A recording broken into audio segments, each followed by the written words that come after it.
Hello hello hello कैसे हैं आप? How are you? શું હાલ છે તમારો? कसा है तुम्ही? के हालचाल केमन अच्छी कैसे बा? ठीक है बा। मैं आपका अपना बॉटनी प्रोफेसर अर्जुन एकेडमी में आपका शानदार जोरदार जबरदस्त स्वागत करता हूं। प्रीवियस वीडियो लेक्चर में हमने कैम्प साइकिल फिनिश किया, हमने ग्रेजुलेशन एसिड मेटाबॉलिज्म फिनिश किया, डायर्नल साइकिल भी बोला जाता है, डार्क CO2 फिक्सेशन भी बोला जाता है, डार्क एसिडिफिकेशन भी बोला जाता है, जो डेजर्ट के प्लांट में जीरोफाइट्स में सकुलेंट प्लांट में होता है।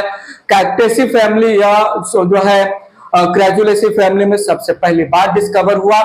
यहां पर मीजोफिल सेल एक ही सेल में जो है फोटोसिंथेसिस होगा और एक ही सेल में पेप्टेज एंजाइम और रुबिस्को एंजाइम प्रेजेंट होगा। नाइट में कार्बन डाइऑक्साइड का फिक्सेशन होगा C4 साइकिल के थ्रू और डे टाइम पर कार्बन डाइऑक्साइड का रिडक्शन होगा C3 साइकिल के through in the form of glucose. तो let it be C3 plant, let it be C4 plant, let it be कैम्प प्लांट, सभी में जो है ग्लूकोज का फॉर्मेशन या डार्क रिएक्शन या बेटर टू से C3 साइकिल डे टाइम में ही होगा।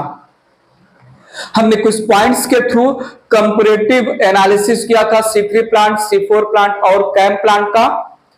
एनसीईआरटी टेक्स्ट बुक के 221 पेज नंबर पर फोटोसिंथेसिस चैप्टर में एक जो है fill in the blank type का चार्ट दिया गया है जिसमें कैरेक्टर है C3 प्लांट, C4 प्लांट और ऑप्शन दिया गया है और कुछ जो है 15, 16, 17 पॉइंट्स के आसपास पॉइंट्स हैं जो है प्लस माइनस हो सकता है। तो फिल इन द ब्लैंक के नाम पर वो चार्ट एनसीईआरटी टेक्स्ट बुक में पूछा गया है। मैंने जो है इस चार्ट को ऑलरेडी डिटेल में बात किया है। इस चार्ट से रिलेटेड सेकंड वीडियो लेक्चर मेरे चैनल में जब मैंने जो है चैनल स्टार्ट किया, पढ़ाना स्टार्ट किया, जो है second video lecture not in front of camera के मैं वो जो है टॉपिक फिनिश किया हूं ऑफ द कैमरा। मैंने जो सेकंड वीडियो लेक्चर जो किसी प्लेलिस्ट में ना होके इन जो है आपको जो है नॉर्मल जो है वीडियो मिल जाएगा, किसी चैप्टर किसी प्लेलिस्ट में वो वीडियो नहीं है। सो द सेकंड वीडियो देख लीजिए, डिटेल में हमने उस फिल इन द ब्लैंक वाले चार्ट को समझाया है आपको। इस वीडियो लेक्चर को स्टार्ट करता हूं। पहला टॉपिक मैं ले रहा हूं वारबर्ग इफेक्ट। पहला टॉपिक क्या लिया मैंने इस वीडियो लेक्चर में?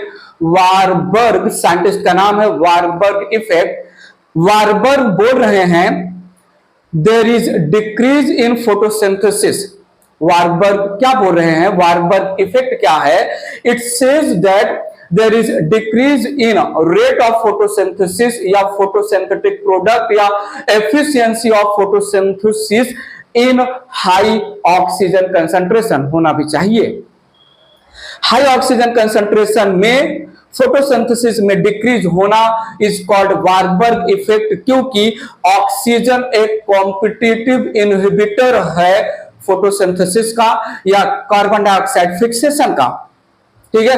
और high oxygen concentration even promote करता है instead of photosynthesis photo respiration को। तो इसको हमने बोला वारबर्ग इफेक्ट। स्टार्ट कर रहा हूं, ध्यान दीजिएगा प्लीज। यहां पर हेडिंग लिया मैंने वारबर्ग इफेक्ट। सिंपल सी स्टोरी है, छोटी सी, मैंने यहां पर मेंशन किया। इट सेज दैट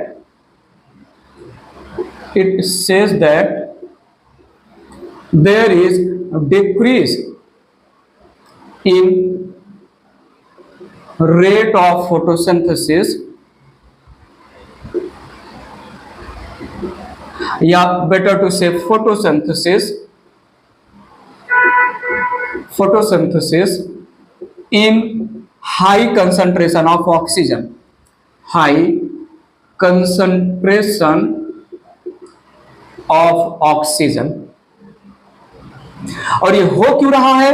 क्योंकि oxygen, rate of photosynthesis basically glucose का फॉर्मेशन, रेट ऑफ फोटोसिंथेसिस या फोटोसिंथेसिस का मतलब ही हुआ फाइनली हमें ग्लूकोज मिलेगा, और फाइनली हमें ग्लूकोज मिलने के लिए रूबिस्को का काम करना जरूरी है। और रूबिस्को बेचारा जो किस्मत कमा रहा है, इसके पास दो एक्टिव साइट है, ऑक्सीजनेशन का और कार्बोक्सिलेशन का। रूबिस्को एंजाइम को जब ऑक्सीजन का हाई कंसंट्रेशन मिलेगा तो फोटोसिंथेसिस के थ्रू जो ग्लूकोज बन रहा है वो नहीं बनेगा। इंस्टेड ऑफ फोटोसिंथेसिस रूबिस्को चालू कर देगा, परफॉर्म करेगा photo respiration. As simple as mention किया यहां पर, oxygen acts as competitive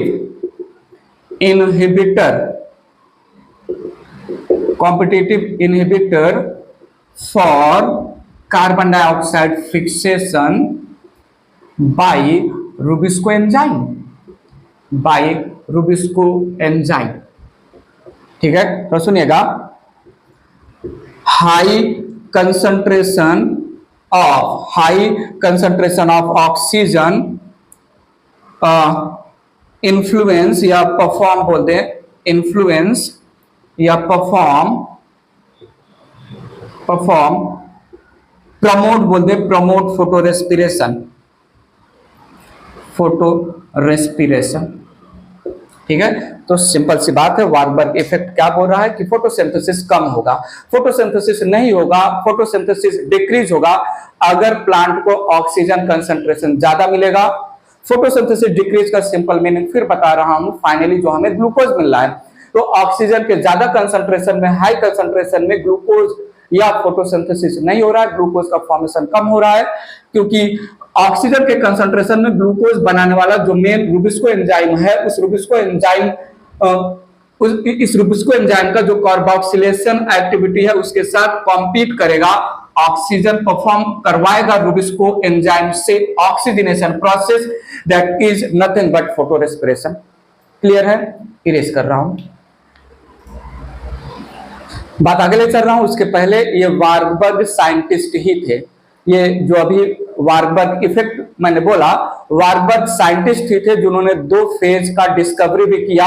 photosynthesis में लाइट और डार्क फेज होता है, क्लोरेला को इन्होंने अल्टरनेटिव लाइट और डार्क में प्लेस किया। इन्होंने देखा कि कंटिन्यूअस लाइट जब मिल रहा है क्लोरेला के सेल को तो रेट ऑफ फोटोसिंथेसिस कंपैरेटिवली कम है, जब क्लोरेला को इंटरमिटेंट जो है लाइट और डार्क, अल्टरनेटिव लाइट और डार्क दिया जा रहा है।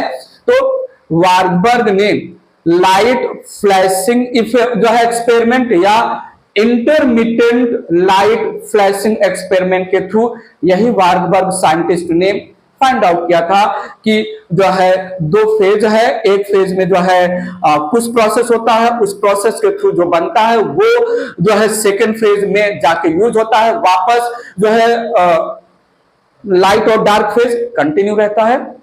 मैंने इसको बताया हुआ है। ठीक है, बात आगे ले चल रहा हूं। यहां पर एक जो है समझाने point of view can be said out of box point बात कर रहा हूं, कार्डिनल पॉइंट्स की। कार्डिनल पॉइंट्स चैप्टर से इसका कोई खास रिश्ता है नहीं, फोटोसिंथेसिस चैप्टर में ये नहीं है, फिर भी ये जो बात बोलने वाला हूं इसका यूज मैं आगे करूंगा। सैसे के लैंग्वेज में ध्यान दीजिएगा, सैसे के लैंग्वेज में 1860 सैसे ने बोला कि जब कोई केमिकल रिएक्शन, जब कोई फिजियोलॉजिकल रिएक्शन जो है किसी फैक्टर के थ्रू कंट्रोल्ड होता है तो उस फैक्टर के तीन वैल्यूज होते हैं, तीन प्रिंसिपल वैल्यूज होते हैं। Factors involved in any physiological process has three principal values, three principal points, minimum, maximum, optimum. कोई भी केमिकल प्रोसेस, कोई भी फिजियोलॉजिकल प्रोसेस में जो फैक्टर इन्वॉल्व है वो फैक्टर तीन पॉइंट के थ्रू जो है मैं डिफाइन करूंगा। वो फैक्टर मिनिमम वैल्यू पे हो सकता है, मैक्सिमम वैल्यू पर हो सकता है या ऑप्टिमम वैल्यू पर हो सकता है।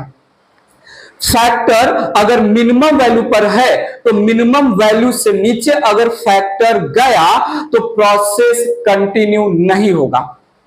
अगर जो है कोई फैक्टर मैक्सिमम वैल्यू के बियॉन्ड जा रहा है तो वो फैक्टर प्रोसेस के लिए, रिएक्शन के लिए टॉक्सिक हो जाएगा, प्रोसेस स्टॉप हो जाएगा। और अगर फैक्टर ऑप्टिमम पॉइंट पर है, ऑप्टिमम वैल्यू पर है, तो process continuous indefinitely, infinitely, continuous infinite time के लिए हाई वेलोसिटी से चलता रहेगा, चलता रहेगा। मिनिमम पॉइंट या minimum value of any factor, उसके नीचे वो फैक्टर गया, प्रोसेस कंटिन्यू नहीं होगा।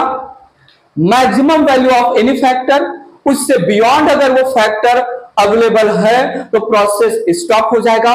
ऑप्टिमम वैल्यू या पॉइंट ऑफ एनी फैक्टर अगर प्रोसेस के लिए अवेलेबल है तो उसकी वजह से process continuous indefinitely high velocity से चलता रहेगा। मेंशन करते हैं, सो से said that any factor involved in any process, या बोल दे physiological process, any physiological process has 3 principal values, 3 principal values. और सुनिएगा, 3 प्रिंसिपल वैल्यूज में मैंने यहां पर पहला पॉइंट रखा, पहला है मिनिमम पॉइंट, मिनिमम वैल्यू या minimum point, minimum value. Minimum value के लिए मैंने डिफाइन किया, अगर फैक्टर मिनिमम वैल्यू से नीचे गया तो मिनिमम वैल्यू क्या है, वो वैल्यू है जिसके नीचे अगर वो फैक्टर गया तो जो है प्रोसेस कंटिन्यू नहीं रहेगा। Below this value process will not continue, process will not continue. दूसरा पॉइंट लिया मैंने यहां पर, दूसरा जो है प्रिंसिपल वैल्यू लिया maximum value, maximum value of given factor या एनी फैक्टर। मेंशन किया यहां पर beyond this value process stops. और तीसरा जो है कार्डिनल पॉइंट है किसी भी फैक्टर का, optimum value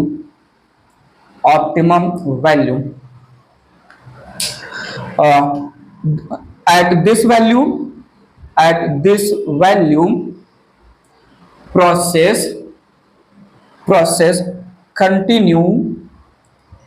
continues indefinitely at high velocity।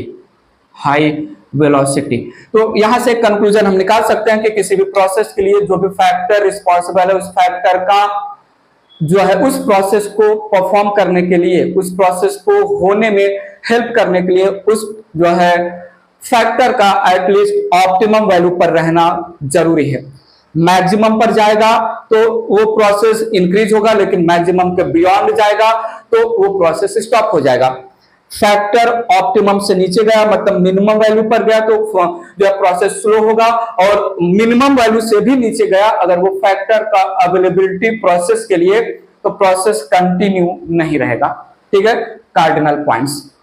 आते हैं, आज का मेन टॉपिक ले रहा हूं, factors affecting photosynthesis.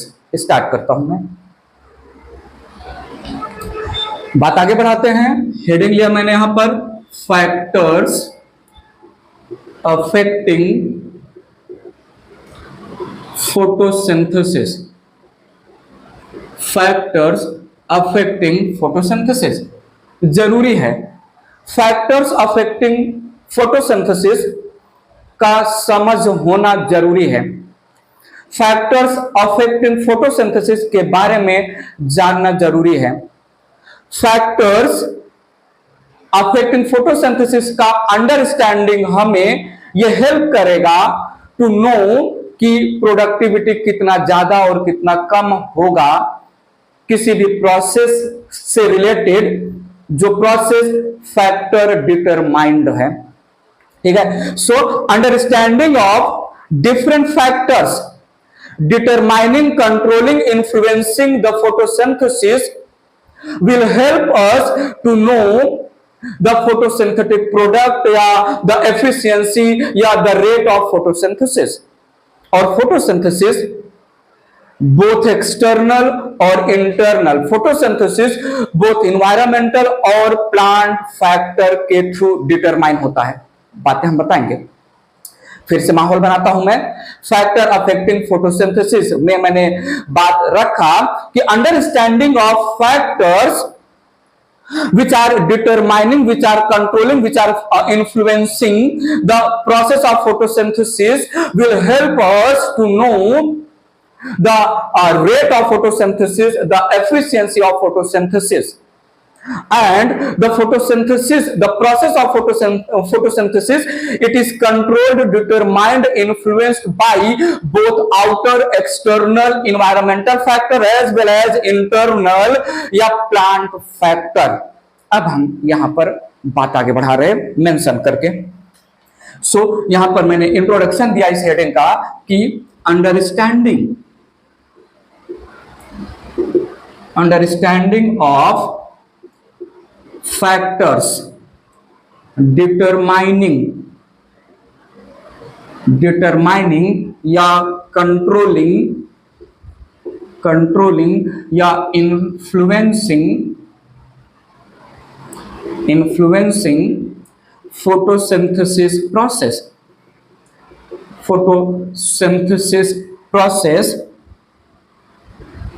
will help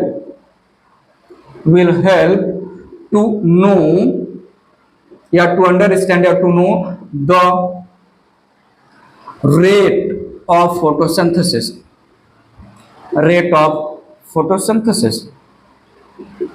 या जो है productivity of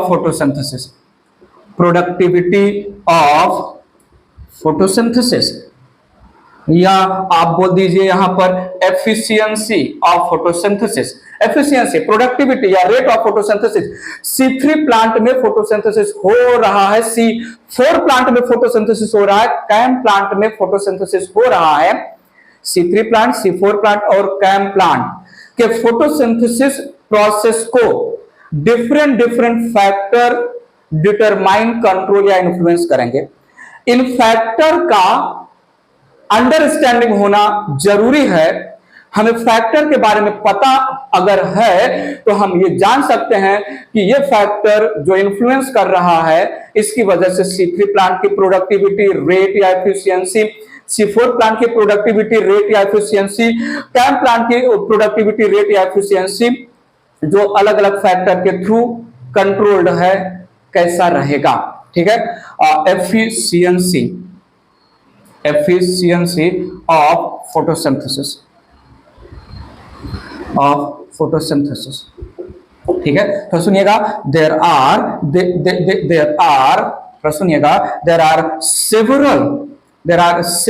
several factors which are simultaneously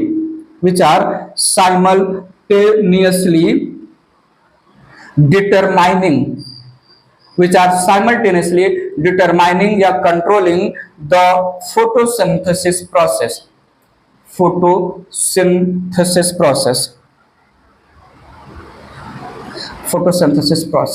ये मैं जो अब तक फैक्टर बोलते जा रहा हूं, ये कौन से फैक्टर हैं जिसकी अंडरस्टैंडिंग होना हमारे लिए जरूरी है ये समझने के लिए कि इन फैक्टर का क्या रोल है बायोमास प्रोडक्शन या फोटोसिंथेटिक एफिशिएंसी के ऊपर। चलो फिर बात करते हैं। सेवरल फैक्टर को दो कैटेगरी में मैं डिवाइड करने वाला हूं, ये इरेज कर रहा हूं। मेंशन क्या है यहां पर? Two major factors related to photosynthesis. दो ग्रुप में डिवाइड किया, two major group of factor बोल दीजिए यहां पर। एक है एक्सटर्नल फैक्टर्स या इन्वायरमेंटल फैक्टर।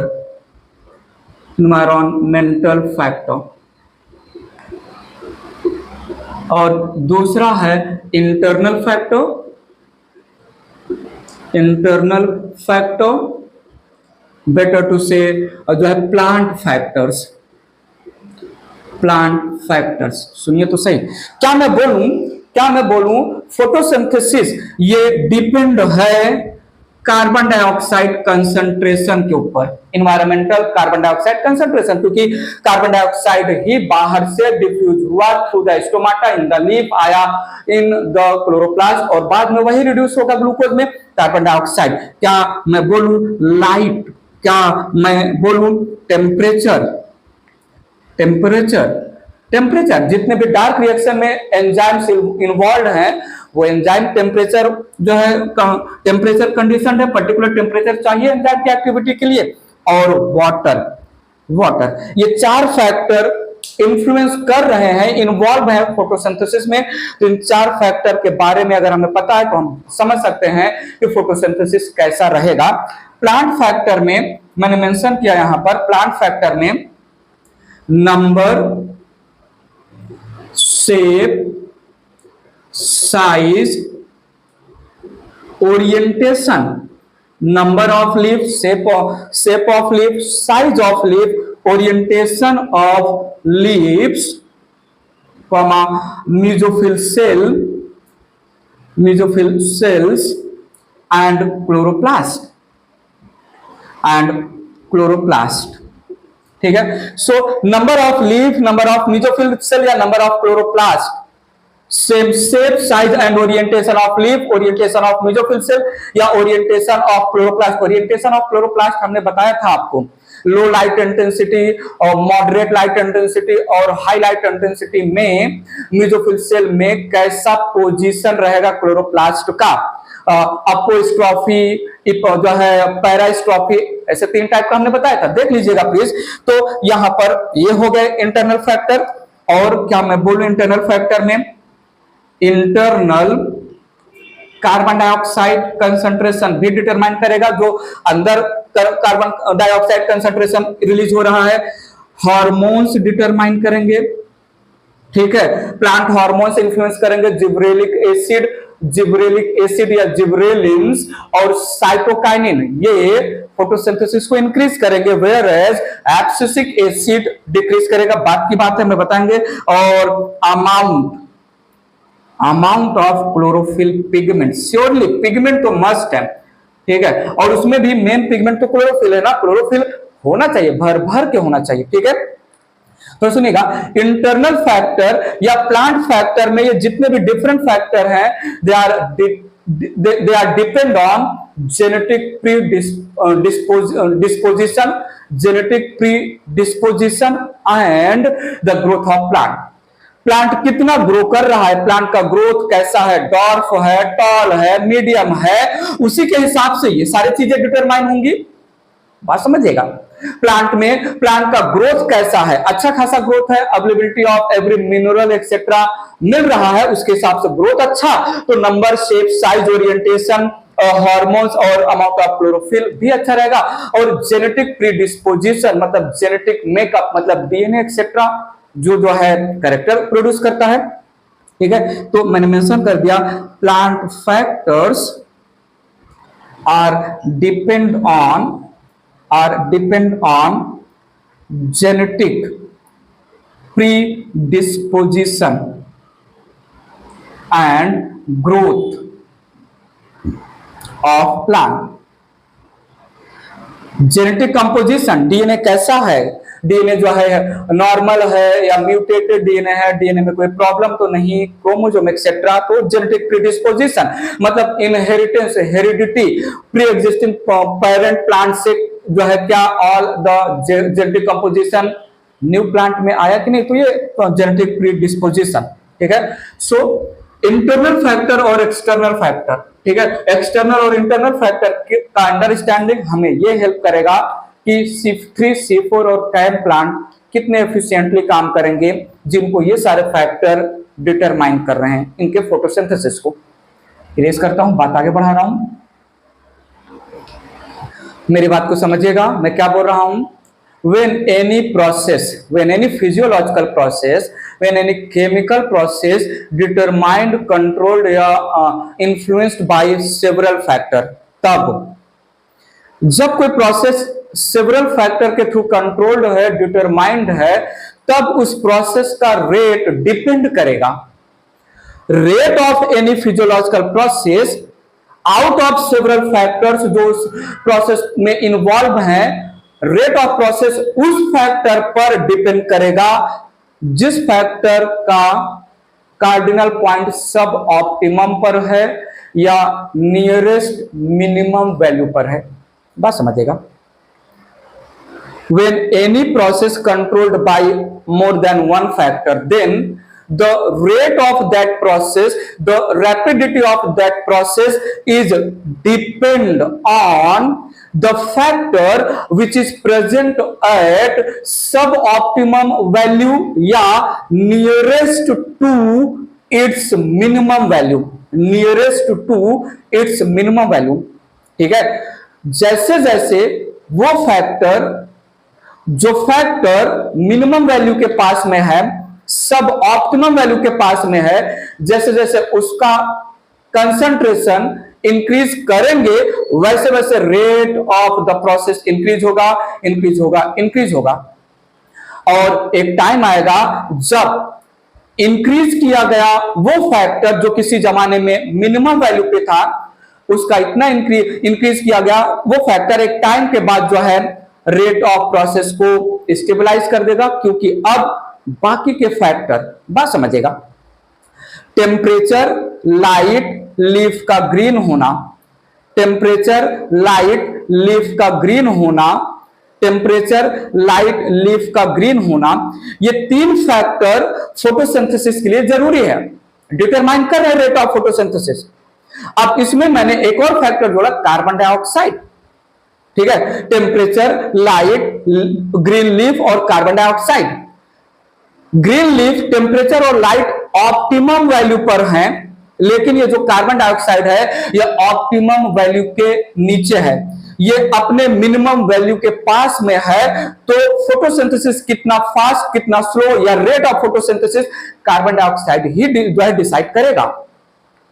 जैसे जैसे जैसे कार्बन डाइऑक्साइड का कंसंट्रेशन नियरेस्ट मिनिमम वैल्यू से बढ़ाते जाएंगे, बढ़ाते जाएंगे, बढ़ाते जाएंगे, बाकी सारे फैक्टर ऑलरेडी ऑप्टिमम वैल्यू पर हैं, जैसे जैसे कार्बन डाइऑक्साइड का कंसंट्रेशन बढ़ेगा वैसे वैसे जो है रेट ऑफ फोटोसिंथेसिस बढ़ेगा, बढ़ेगा, बढ़ेगा। एक टाइम ऐसा आएगा कि इंक्रीज किया हुआ कार्बन डाइऑक्साइड का कंसंट्रेशन अब बाकी जो है फैक्टर से ज्यादा हो गया, तो बाकी फैक्टर में कोई ना कोई जो है कंट्रोलिंग फैक्टर या लिमिटिंग फैक्टर बन जाएगा। मैं जो बोल रहा हूं, मैं जो समझा रहा हूं, इसको अब मैं बात आगे रख रहा हूं इस सेम स्टोरी को।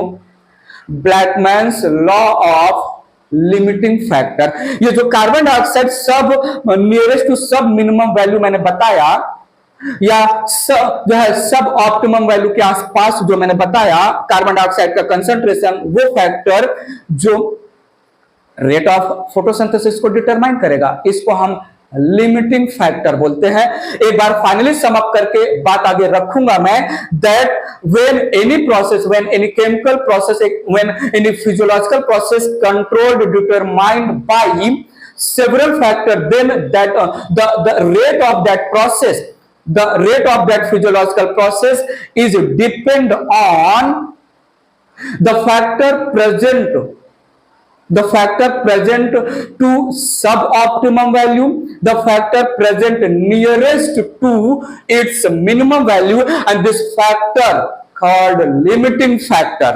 When the concentration of limiting factor increases, the rate of physiological process increases up to certain extent, and after that the other factor becomes limiting factor। इसी स्टोरी को मैं हेडिंग में ले रहा हूं, प्रिंसिपल या law of limiting factor, law of limiting factor. ये जो अभी मैंने थोड़ी देर पहले एक्सटर्नल और इंटरनल फैक्टर के बारे में बताया, इसके ऊपर अगर मैं law of limiting factor apply करूं तो एक्सटर्नल और इंटरनल फैक्टर में सारे फैक्टर ऑप्टिमम वैल्यू पर है, फोटोसिंथेसिस अपने हाईएस्ट वेलोसिटी से चल रहा है, लेकिन किसी भी समय पर अगर कोई एक्सटर्नल और इंटरनल फैक्टर में कोई फैक्टर सब ऑप्टिमम वैल्यू पर आया, नियरेस्ट टू मिनिमम वैल्यू पर आया, तो वो फैक्टर को हम लिमिटिंग फैक्टर बोलेंगे, और वही limiting factor rate of photosynthesis को डिटरमाइन करेगा। ठीक है, अगर वो कम हुआ तो कम हुआ, वो ज्यादा किया गया तो ज्यादा होता जाएगा। तो सुनिएगा, गिवन बाय ब्लैकमैन, साइंटिस्ट का नाम है ब्लैकमैन, 1905, इसलिए हम इसको law of Blackman's limiting factor भी नाम देते हैं। ठीक है, so also called law of Blackman's limiting factor. ठीक है, ध्यान दीजिएगा, पॉइंट रखा मैंने यहां पर, मैंने बोला दिस लॉ स्टेटेड या सेड, सिंपल लैंग्वेज में, this law said that when any process, when any chemical process, when any physiological process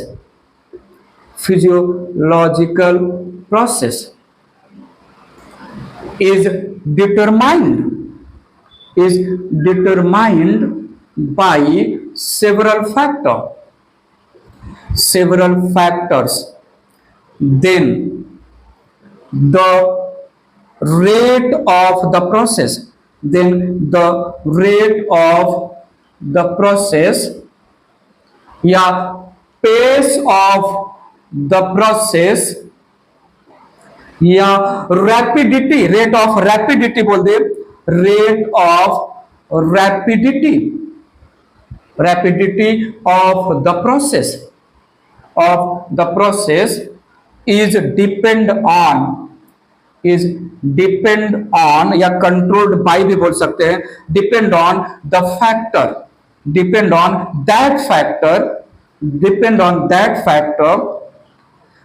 which is present at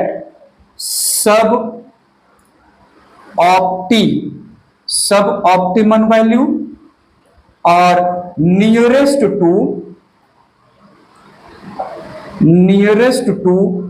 its minimum value। बात समझा, मिनिमम वैल्यू। बहुत सारे फैक्टर किसी process को determine कर रहे हैं, तो उसमें से वो फैक्टर प्रोसेस के रेट को, रैपिडिटी को, पेस को कंट्रोल करेगा जो है, या वो प्रोसेस उस फैक्टर पर डिपेंड है, उस प्रोसेस का रेट जो फैक्टर अपने मिनिमम वैल्यू के पास में है, और इस फैक्टर को हम बोलेंगे लिमिटिंग फैक्टर। इरेज कर रहा हूं, बात आगे रखा, मैंने बोला the factor present to it's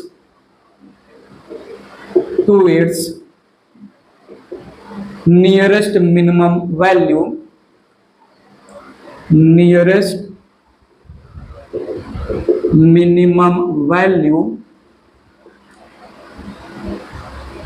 called limiting factor,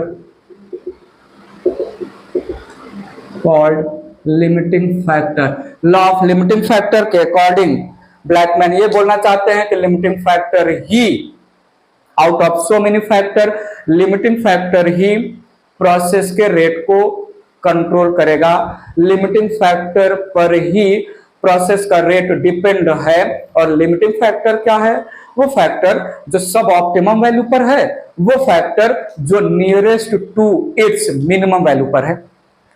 बात क्लियर है? ठीक है, तो हमने जो है इंट्रोडक्शन दिया, फैक्टर अफेक्टिंग फोटोसिंथेसिस क्या है, क्यों जो है हेडिंग मैंने लिया, फिर हमने जो है लॉ ऑफ लिमिटिंग फैक्टर बताया। अब वन बाय वन कुछ एक्सटर्नल कुछ इंटरनल फैक्टर का थोड़ा ज्यादा, बहुत ज्यादा डिटेलिंग करते हैं। इरेज कर रहा हूं मैं इसको,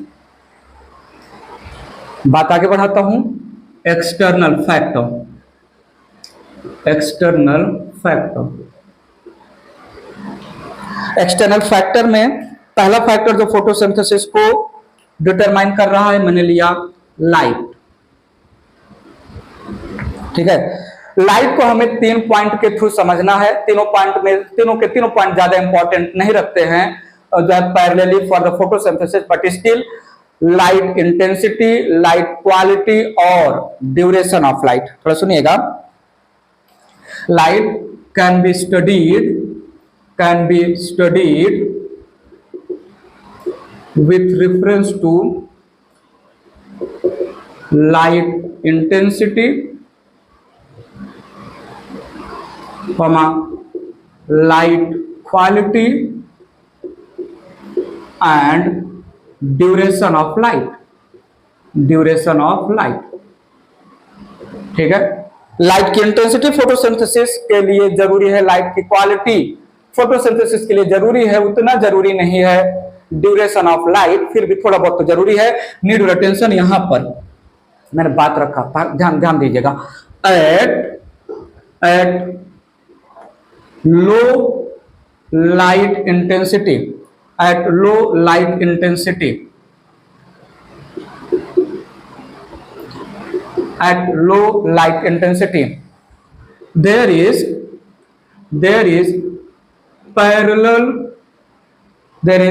parallel relation between incident light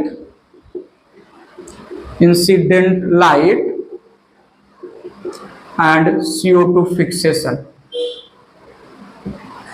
light intensity low है, CO2 का fixation in the influence of incident light, जो लाइट अवेलेबल है क्लोरोप्लास्ट को, चलता रहेगा आराम से। थोड़ा सुनिएगा, मैंने यहां पर बोला at high light intensity, at high light intensity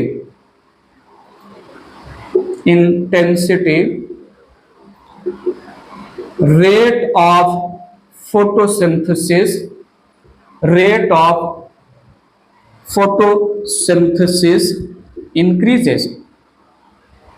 increases up to certain level, ठीक है। हाईलाइट इंटेंसिटी पर कार्बन डाइऑक्साइड का फिक्सेशन इंक्रीज होगा, बाकी फैक्टर अगर नॉर्मल कंडीशन में प्रेजेंट है, लेकिन अप टू सर्टेन लेवल, ठीक है। And after increase in light intensity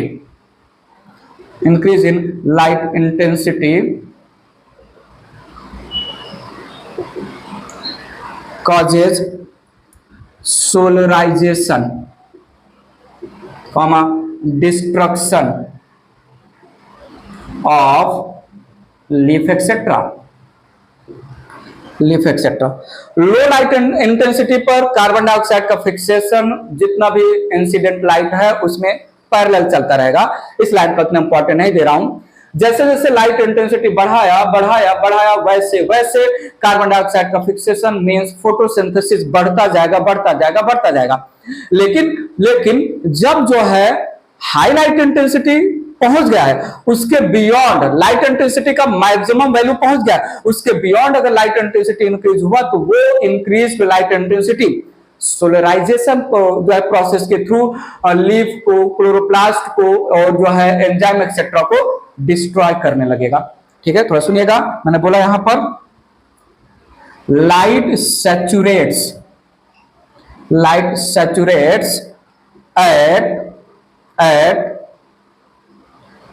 at 10% of full sunlight,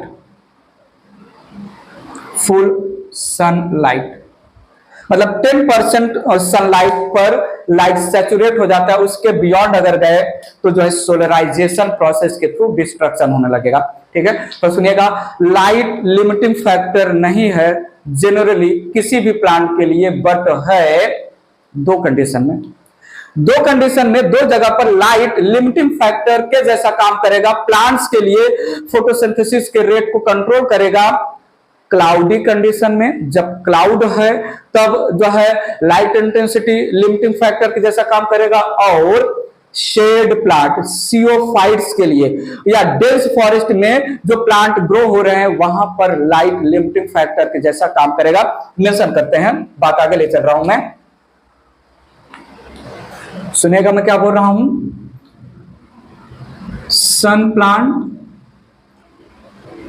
plants जिसको हम हेलियोफाइट्स बोलते हैं, हेलियोफाइट्स को बोलते हैं, grow in high light intensity, high light intensity. ठीक है, तो सुनिएगा, light generally does not act as limiting factor,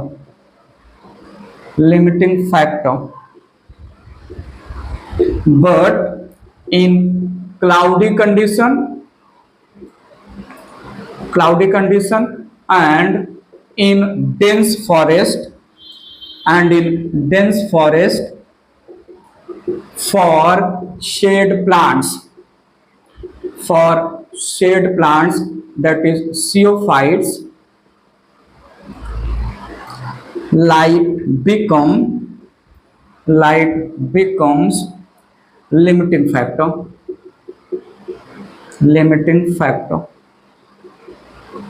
ठीक है, सीओफाइट्स या शेड प्लांट जो है लो लाइट इंटेंसिटी ही मिलेगी, क्योंकि शेड प्लांट मतलब बड़े प्लांट के कैनोपी के नीचे ग्रो हो रहे हैं, बड़े प्लांट ने जितना एरिया कवर किया, सो ये इनको उतना जो है लाइट इंटेंसिटी नहीं मिलेगा।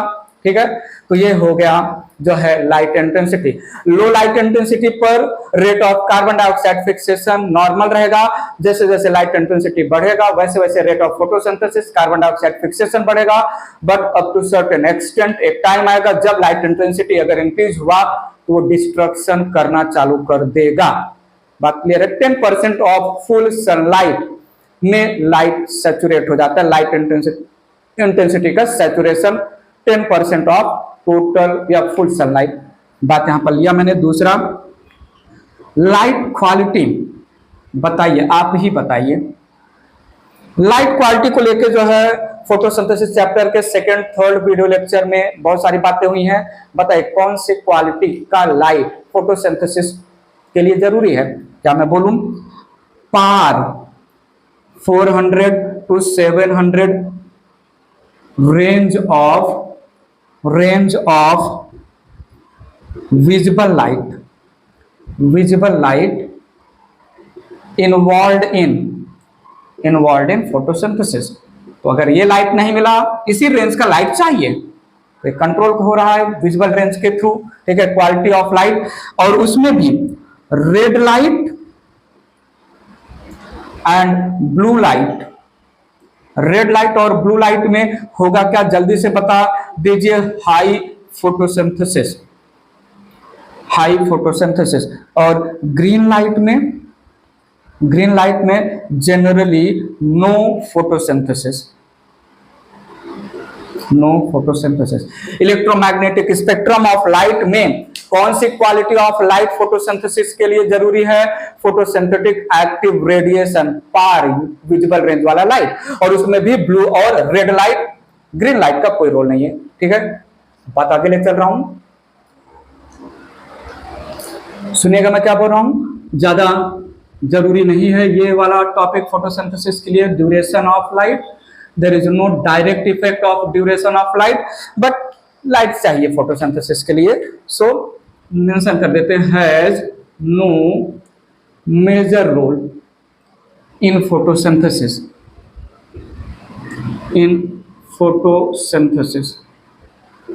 बट स्टिल जितना टाइम तक लाइट मिलेगा उतना टाइम तक फोटोसिंथेसिस होगा। ऐसा भी ज्यादा तो नहीं बोल सकते, क्योंकि लाइट के बाद डार्क जो है फ्लैशिंग लाइट इफेक्ट में बताया गया है कि लाइट और डार्क जब अल्टरनेट मिलता है तो ज्यादा फोटोसिंथेसिस होता है। तो ड्यूरेशन ऑफ लाइट फोटोसिंथेसिस के लिए ज्यादा मायने नहीं रखता है। ये ड्यूरेशन ऑफ लाइट आएगा प्लांट ग्रोथ एंड डेवलपमेंट में, एक टॉपिक फोटो जो है फोटो पीरियोडिज्म आएगा। फ्लावरिंग के लिए ड्यूरेशन ऑफ लाइफ बहुत मायने रखता है, ठीक है। एक्सटर्नल फैक्टर में नेक्स्ट हेडिंग ले रहा हूं, carbon dioxide, main limiting factor for photosynthesis. It is limiting factor for photosynthesis.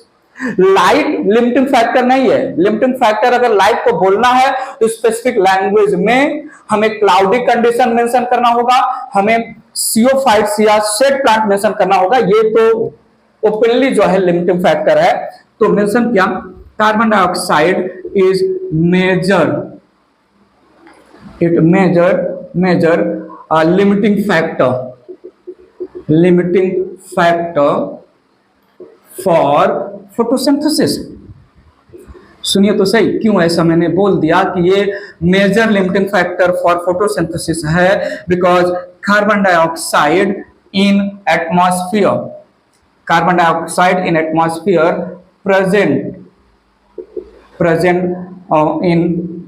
Present बोल दे क्यों है 0.03% से लेके 0.04% या ppm तक।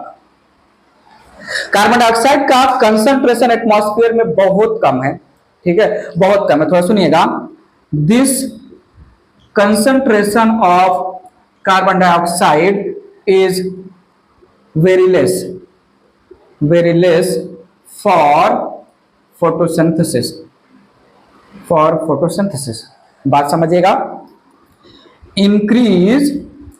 Increase in carbon dioxide concentration up to 0.05 ppm या percent results in increase in photosynthesis.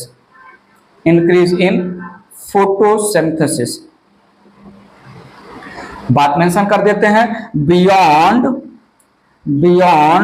0.05 ppm CO2 may become poison या toxic for the plant. So recently बोला जा सकता है, धीरे धीरे जो है डिकेड्स के बाद, 1-2 डिकेड्स के बाद वैसे भी कार्बन डाइऑक्साइड बहुत हाई होने वाला है। फिलहाल के लिए 0.03 से लेके 0.04% या ppm पार्ट्स पर मिलियन जो कार्बन डाइऑक्साइड अवेलेबल है एटमॉस्फेयर में, इस अमाउंट ऑफ इस कंसंट्रेशन ऑफ कार्बन डाइऑक्साइड में फोटोसिंथेसिस हाई स्पीड से नहीं होगा। 0.03 से हम बढ़ाते जाएं 0.05 ppm तक कार्बन डाइऑक्साइड का concentration, rate of photosynthesis increase होगा। इसलिए current concentration of carbon dioxide in the atmosphere, rate of photosynthesis उतना एफिशिएंटली नहीं होने दे रहा है, तो मेजर लिमिटिंग फैक्टर है। बात आगे ले चल रहा हूं इरेज करके, तो ध्यान दीजिएगा मैं क्या बोल रहा हूं, बहुत important point. At low light intensity, थोड़ा सुनिएगा, neither C3 plants nor C4 plants perform photosynthesis even in optimum carbon dioxide concentration. Low light intensity है और भर के जितना चाहिए कार्बन डाइऑक्साइड C3 प्लांट को मिल रहा है, भर के जितना चाहिए कार्बन डाइऑक्साइड C4 प्लांट को मिल रहा है, बट लो लाइट इंटेंसिटी में दोनों के दोनों प्लांट नहीं पिकअप करेंगे कार्बन डाइऑक्साइड को। बात समझिएगा यहां पर। अब बहुत ज्यादा इंपॉर्टेंट पॉइंट की बात होने वाली है। At high light intensity,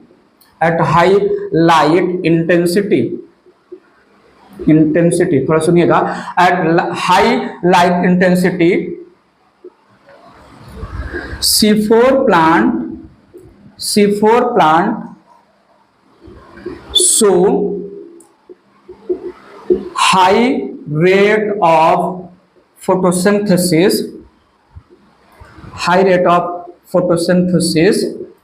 at 360 ppm या माइक्रो लीटर पर लीटर या 0.036% of carbon dioxide concentration. High light intensity पर C4 प्लांट फोटोसिंथेसिस परफॉर्म करेगा जब उसको एटमॉस्फेयर में 360 पार्ट्स पर मिलियन या माइक्रोलीटर पर लीटर या 0.036% कार्बन डाइऑक्साइड कंसंट्रेशन मिलेगा। और मैंने बोला C3 plants show photosynthesis। C3 plants show photosynthesis beyond must है beyond 450 ppm या माइक्रोलीटर पर लीटर या जो है 0.045% of atmospheric carbon dioxide concentration. क्या मैं बोलूं, C3 प्लांट का हाई लाइट इंटेंसिटी पर फोटोसिंथेसिस परफॉर्म करने के लिए कार्बन डाइऑक्साइड का डिमांड ज्यादा है, C4 प्लांट का कम डिमांड है। C4 प्लांट के लिए तो जो है पेपकेज काम कर रहा है, इसके लिए तो रुबिस्को काम कर रहा है। बात आगे ले चल रहा हूं ये रेस करके। सो मैं क्या बोल सकता हूं यहां पर, for C4 plant carbon dioxide saturation point, atmosphere में कार्बन डाइऑक्साइड का सैचुरेशन इतना तो होना चाहिए, इट इज जो है 360 ppm, ठीक है। एंड क्या मैं बोलूं, for C3 plants carbon dioxide का सैचुरेशन एटमॉस्फेयर में जब तक नहीं होगा बियॉन्ड 450 ppm तब तक C3 प्लांट काम नहीं कर पाएगा, फोटोसिंथेसिस नहीं करेगा। तो C3 प्लांट के लिए तो carbon dioxide concentration surely limiting factor है, ठीक है। मेंशन करते हैं यहां पर, carbon dioxide is limiting factor for C3 plants, ठीक है। और एक पॉइंट मैं सर कर दूं यहां पर, क्लीन एटमॉस्फेयर बोल दूं, एकदम मेरे दिमाग में आ रहा है, क्लियर एटमॉस्फेयर में या क्लीन एटमॉस्फेयर में भी carbon dioxide acts as limiting factor. अच्छा, यहां पर carbon dioxide is limiting factor for C3 plant but not for C4 plant. C4 plant atmosphere में 360 पार्ट्स पर मिलियन कार्बन डाइऑक्साइड पहुंचा, काम पे लग गया और ये 450 ppm से ज्यादा इसका डिमांड है, ठीक है। थोड़ा सुनिएगा, CO2 also acts as limiting factor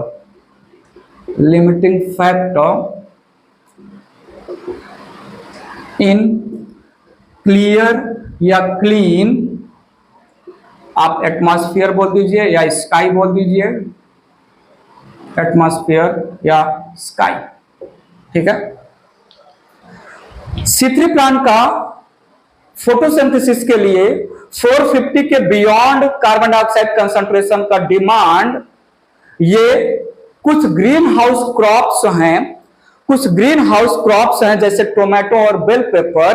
तो green house crops like tomato and bell pepper, they are grown in carbon dioxide rich atmosphere, so their production their yield get increased। इस कंडीशन को, इस process को हम बोलते हैं carbon dioxide fertilization effect, ठीक है। सो हमने बोला CO2 fertilization, carbon dioxide fertilization effect. तो सुनिएगा, डिफाइन कर रहा हूं इसको ये बोलकर, as C3 plants require high CO2 concentration, thus certain greenhouse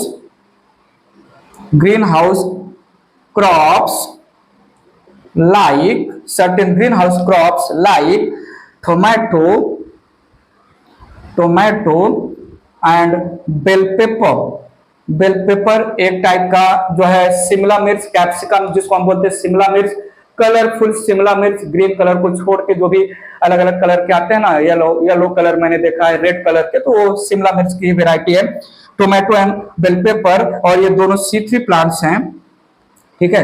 green house crops like tomato and bell pepper are grown in CO2 enriched atmosphere for high yield। कार्बन डाइऑक्साइड जो है ज्यादा से ज्यादा हम ग्रीन हाउस कंडीशन में प्रोवाइड करेंगे, टोमेटो और बेल पेपर का यील्ड प्रोडक्टिविटी इंक्रीज होगा। तो हम कार्बन डाइऑक्साइड फर्टिलाइजेशन इफेक्ट डाल रहे हैं।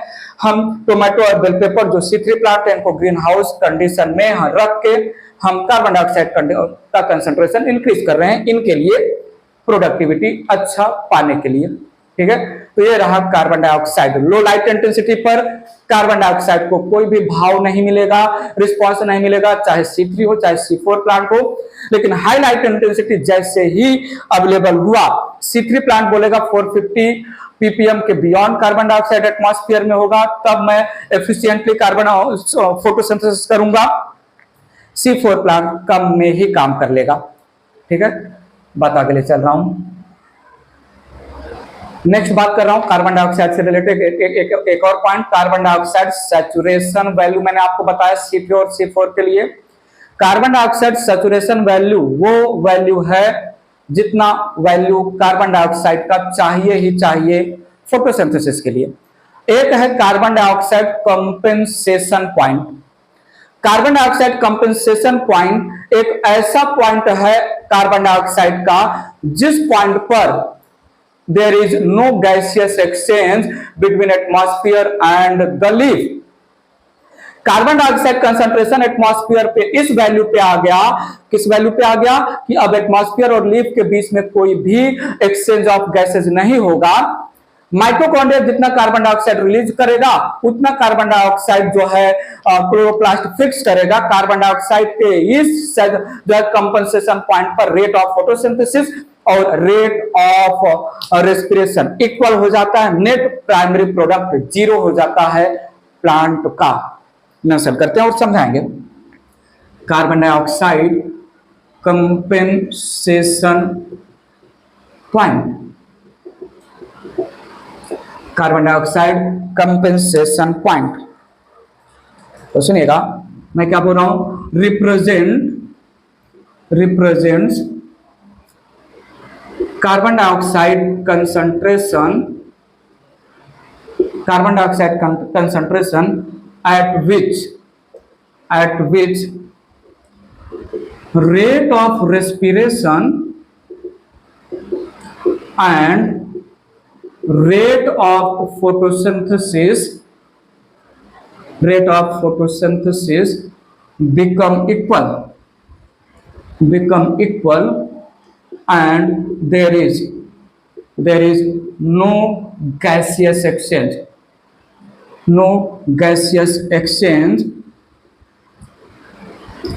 between leaves and atmosphere,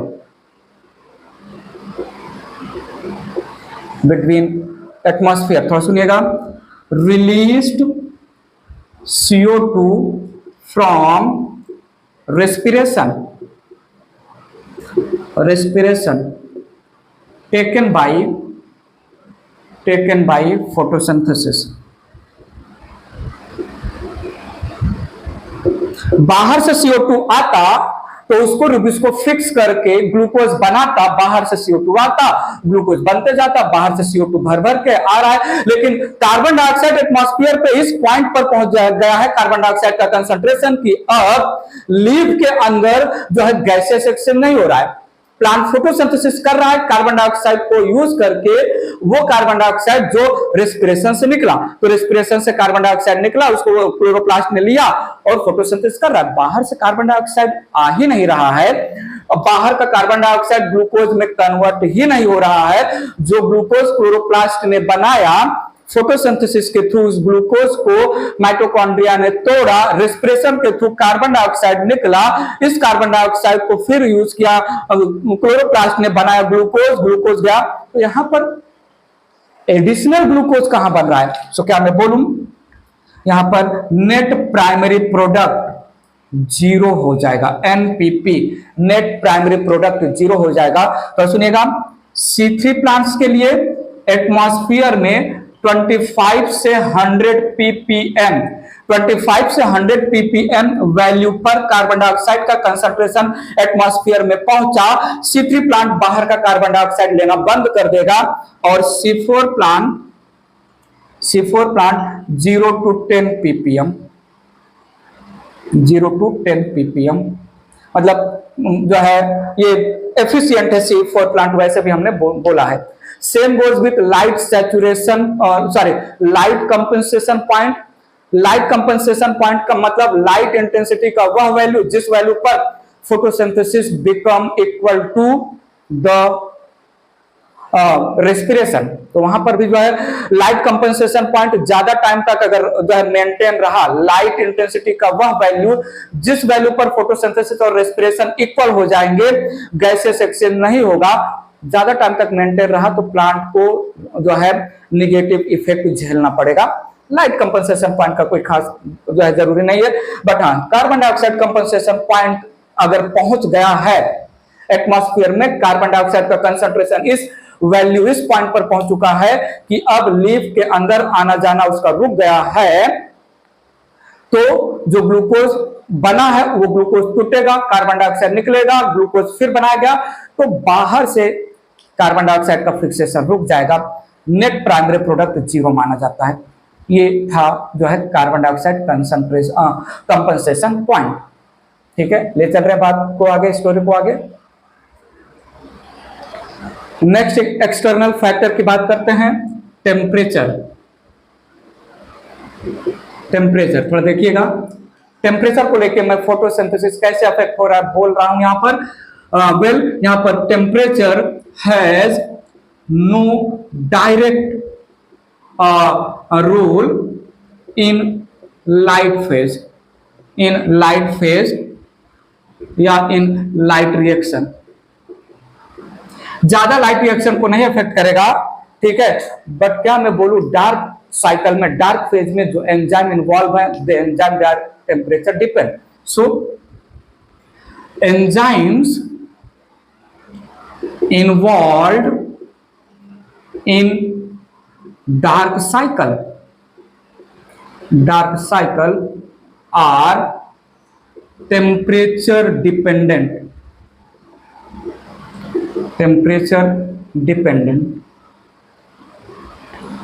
for activation of enzyme temperature तो चाहिए ही, लेकिन टेम्परेचर अगर जितना चाहिए उससे ज्यादा गया तो temperature, enzymes are nothing but protein का डिस्ट्रक्शन करेगा, बॉन्ड्स एक्सेट्रा को तोड़ने लगेगा।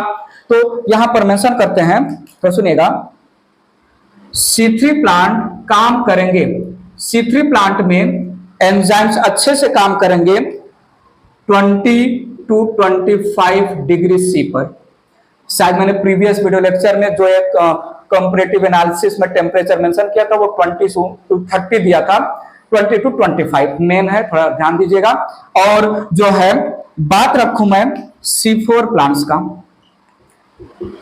प्लांट्स का, तो जो है ये 30 to 35 या 30 to 40 most of the place पर 30 to 40 डिग्री सी। ध्यान दीजिएगा, कुछ लाइकेंस है जो -35 डिग्री सी पर काम करते हैं। थोड़ा सुनिएगा, desert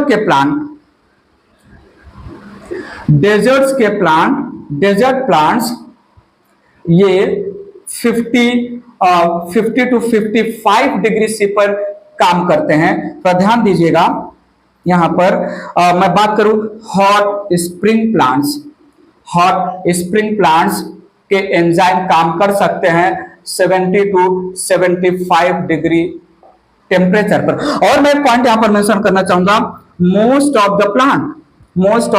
the plant can start photosynthesis can start photosynthesis at 0 to 5 degree C पर फोटोसिंथेसिस चालू कर सकते हैं।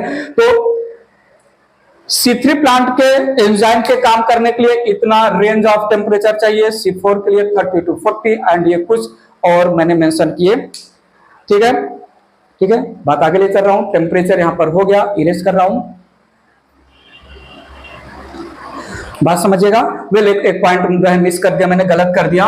लाइकेन जो है 35 पे नहीं -20 डिग्री C पर काम कर सकते हैं।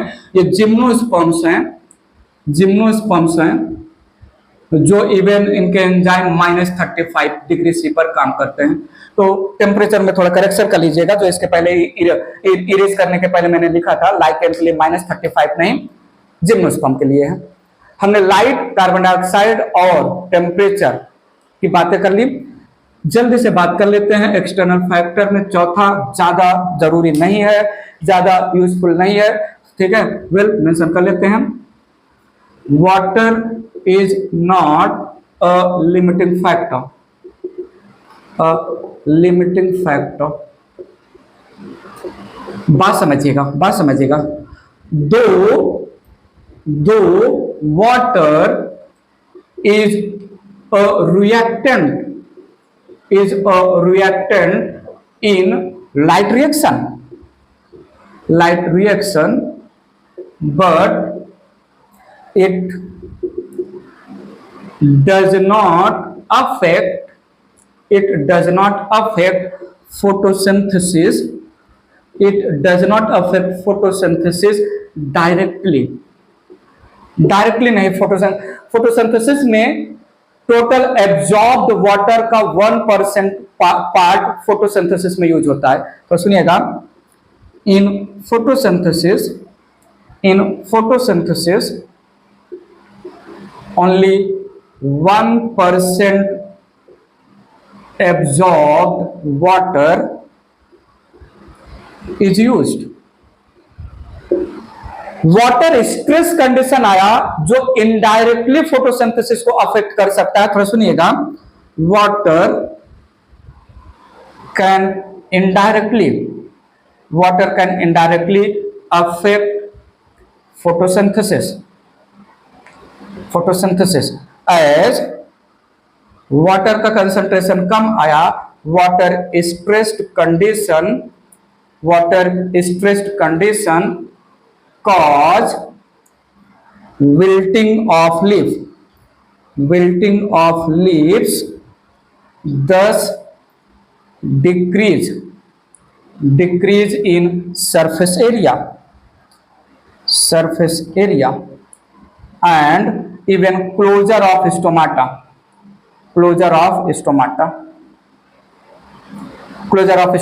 गैसियस एक्सचेंज को जो है इन्फ्लुएंस करेगा। तो वाटर इनडायरेक्टली जो है वाटर कंसंट्रेशन कम मिला, स्ट्रेस्ड कंडीशन आया, तो उस कंडीशन में इनडायरेक्टली फोटोसिंथेसिस अफेक्ट होगा, सरफेस एरिया कम हो जाएगा विल्टिंग ऑफ लीफ का की वजह से, या स्टोमाटा वाटर स्कैर्सिटी कंडीशन में अवेलेबल वाटर का ट्रांसपिरेशन ना हो, स्टोमाटा क्लोज करके रखा जाएगा। तो ये 4 फैक्टर एक्सटर्नल फैक्टर है। कुछ फैक्टर इंटरनल फैक्टर के लैंग्वेज में भी जल्दी से बातें कर लेते हैं, इरेज कर रहा हूं। सो जल्दी से प्लांट फैक्टर या इंटरनल फैक्टर फिनिश कर लेते हैं।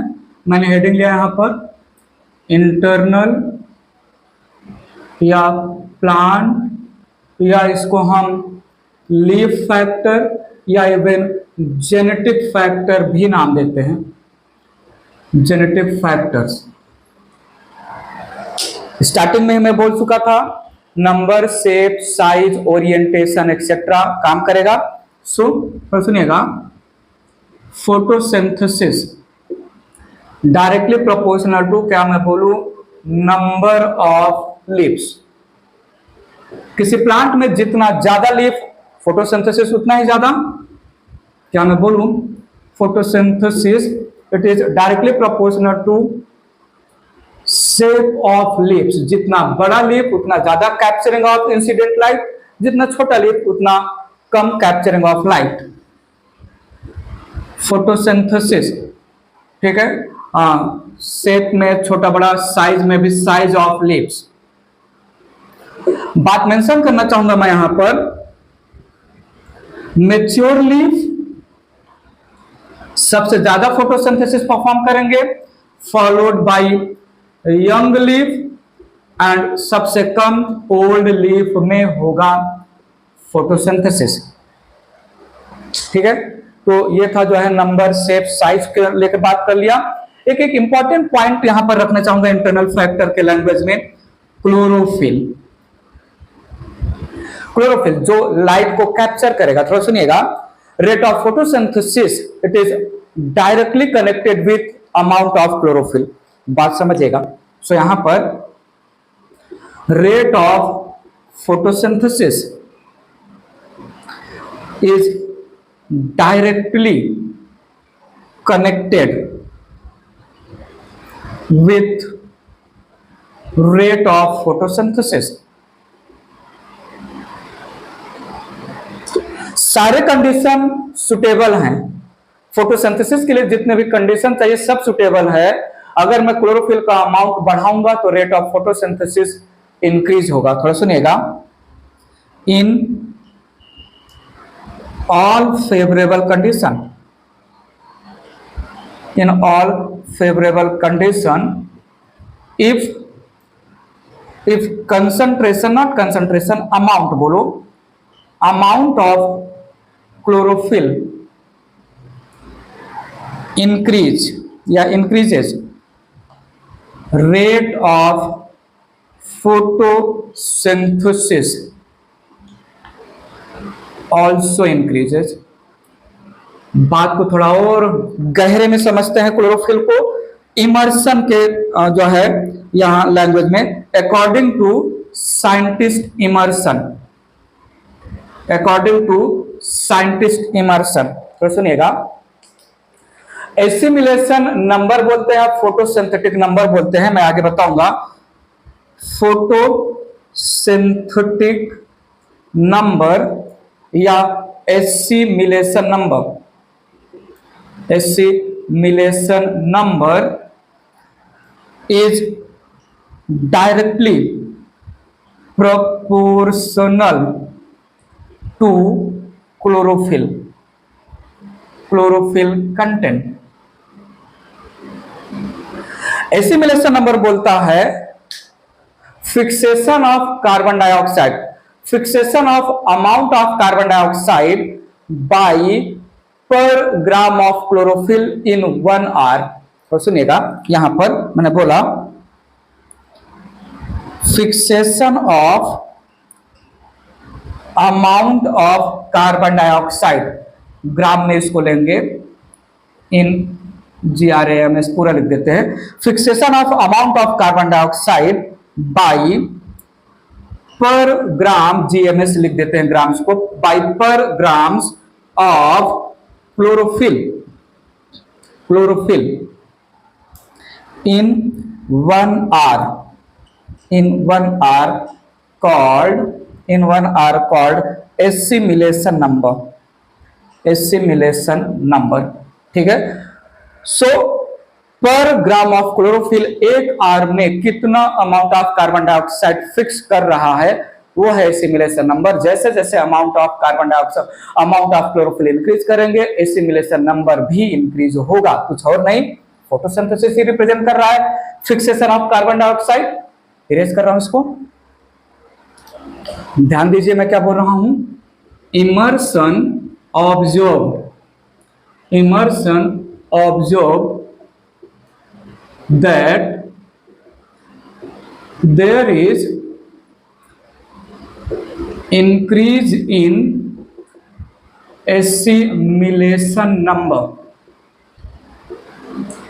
assimilation number when amount of chlorophyll, amount of chlorophyll increases। ठीक है, क्लोरोफिल बहुत इंपॉर्टेंट है फोटोसिंथेसिस के लिए। इसको एक और पॉइंट के थ्रू मैं बोल सकता हूं, इन इटियोलेटेड लीव्स, इन इटियोलेटेड लीव्स जिसमें क्लोरोफिल एब्सेंट होता है, क्लोरोफिल एब्सेंट होता है, कलरलेस लीफ होता है। इन इटियोलेटेड लीव्स जिसमें क्लोरोफिल एब्सेंट होता है क्योंकि लीफ को काफी समय तक डार्क में रखा गया, सो क्लोरोफिल का सिंथेसिस नहीं हुआ। Colourless leaf and variegated leaf, in variegated leaves CO2 fixation is less, क्या इंडिकेट कर रहा है ये लाइन? मैंने बोला इटियोलेटेड लीफ एक ऐसा लीफ जिसको कंटिन्यूअस डार्क में रखा जिसकी वजह से क्लोरोफिल का सिंथेसिस नहीं हुआ और वो लीफ व्हाइट कलर का हो गया, कलरलेस हो गया, मतलब क्लोरोफिल एब्सेंट है। और वेरीगेटेड लीफ में कहीं पर ग्रीन कलर, कहीं पर येलो कलर, तो जो है कलरफुल लीव्स होते हैं वहां पर भी फोटोसिंथेसिस जो है रेट कम है, कार्बन डाइऑक्साइड फिक्सेशन कम है। सीधी सी बात है क्योंकि वेरीगेटेड लीफ में अमाउंट ऑफ क्लोरोफिल कम है। बात क्लियर है? लास्ट एक पॉइंट क्लियर। अच्छा, हार्मोन के लैंग्वेज में अगर मैं बात करूं, हार्मोन्स, तो हार्मोन में मैं बोलूंगा यहां पर साइटोकाइनिन एक हार्मोन है, साइटोकाइनिन और जिबरेलिन्स या जिबरेलिक एसिड, ठीक है। इनके प्रेजेंस में रेट ऑफ फोटोसिंथेसिस इंक्रीजेस, ठीक है, क्योंकि ये जो है साइटोकाइनिन और जिबरेलिन्स ये प्लांट के ग्रोथ के लिए, लीफ के फॉर्मेशन के लिए एक्सेट्रा के लिए रिस्पॉन्सिबल है। Well, abscisic acid ABA simple form में, एब्सिसिक एसिड ABA जो है involve in closure of stomata, thus photosynthesis decreases। Abscisic acid stomata के क्लोजिंग को इन्फ्लुएंस करता है, ठीक है। स्ट्रेस हार्मोन नाम देते हैं। एक और यहां पर पॉइंट ले रहा हूं, एंड प्रोडक्ट, थोड़ा सुनेगा, फोटोसिंथेसिस का एंड प्रोडक्ट है ग्लूकोज। मैंने बोला यहां पर एक्यूमुलेशन ऑफ ग्लूकोज जो है decreases rate of photosynthesis and increases rate of respiration.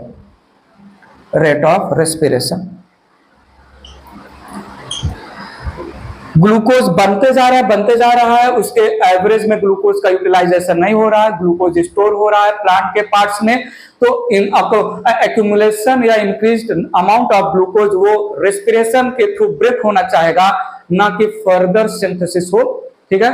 तो ये रहा जो है इंटरनल या प्लांट फैक्टर।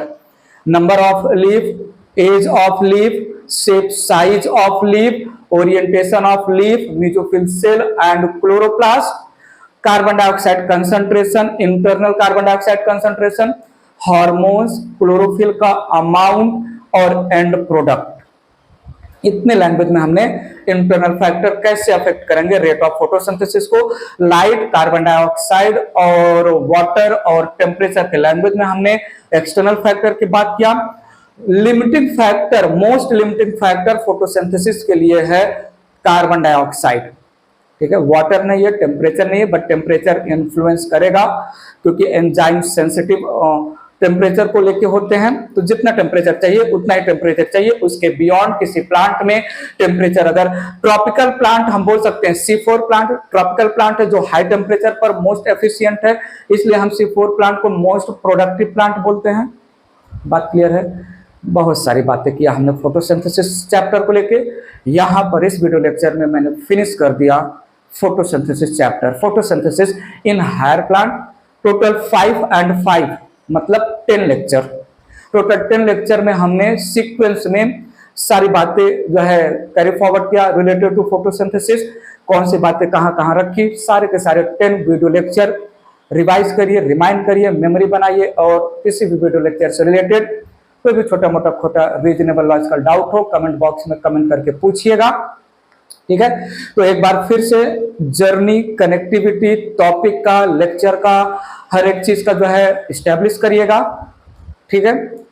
सो अब नेक्स्ट वीडियो लेक्चर में मैं आपके सामने लेके आऊंगा chapter respiration in higher plant. बहुत ही खूबसूरत चैप्टर है जिसमें हम फोकस करेंगे सेलुलर रेस्पिरेशन पर। हम कैसे जो है ग्लूकोज का ब्रेकिंग होता है ऑक्सीजन के प्रेजेंस में, कार्बन डाइऑक्साइड और वाटर में, जिससे energy in the form of ATP release होता है। कितने स्टेप हैं, हम ग्लाइकोलिसिस पाथवे की बात करेंगे, Krebs cycle, electron transport system, amphibolic pathway, respiratory quotient, respiration balance sheet या एनर्जी बैलेंस शीट, बहुत सारी बातें होंगी। ठीक है। सो मिलते हैं नेक्स्ट वीडियो लेक्चर में। फिलहाल के लिए, अभी के लिए bye bye, take care, thank you so much.